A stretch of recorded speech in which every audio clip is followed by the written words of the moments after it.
means that the foundations of those features from the very, very early machines knew what they wanted to build and very, very slowly got there. All the icons are three-dimensional, everything has its own inner and outer shadow and reflections. Very pleasant to look at. Chess. I used to play the odd game of chess in my time, but I'm pretty sure the game has just crashed. Just scared. Face a former England chess team player.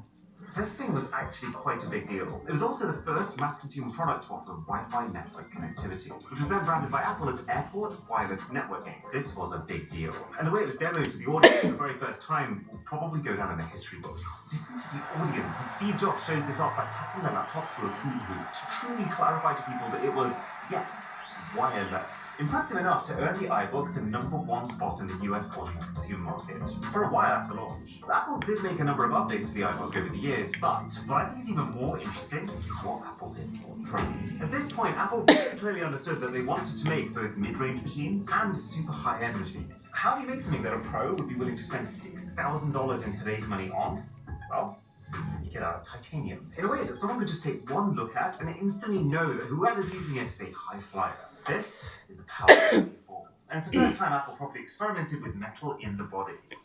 Safe to say it worked. Well, the metal makes such a difference. Not even really a hint of it creaking. Oh, and they finally integrated the mouse buttons into the trackpad module. Got a really nice even border around the screen. You can kind of see it start to resemble the modern day laptop. Pretty sure the bezels here are smaller than they are on some of the most recent ones. And the screen is pretty sharp too. I'm kind of judging that because I can actually tell that the apple in the corner is an Apple. Never thought I'd see the day where you can actually see screws on an Apple laptop. I guess you could say modern day Apple prioritizes form over everything else, whereas this very much feels functional, even if it's not the prettiest. Oh yeah, and the PowerPC G4 chipset basically doubles the performance yet again. We're getting to crazy numbers here. And Apple was doing well now. They were making better computers faster, and faster computers better, and the sales were trickling up as a result. But there was still a higher ceiling that Apple hadn't quite cracked yet. And this is where the MacBook came from. Steve Jobs strolled on stage in 2006 and basically said, "We're kind of done with power." meaning that while of course Apple laptops would continue to get more powerful, they didn't want power to be the focus. Since the PowerBook brand was created while Steve Jobs was out of the company, this was his chance for a fresh start. He wanted the Mac brand that he'd first established to be the front and center, and for it to represent not just power, but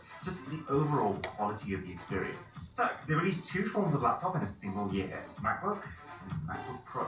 Even the base MacBook is so nice. They swapped out the standard charging cable for MagSafe, they added in a webcam that they labeled as the iSight camera, and they swapped out the PowerPC processors for Intel Core Duo CPUs, blaming their partner IBM for being sloppy and not making the chips power efficient enough. Although, this is kind of funny, because the entire time Apple was using PowerPC chips, they were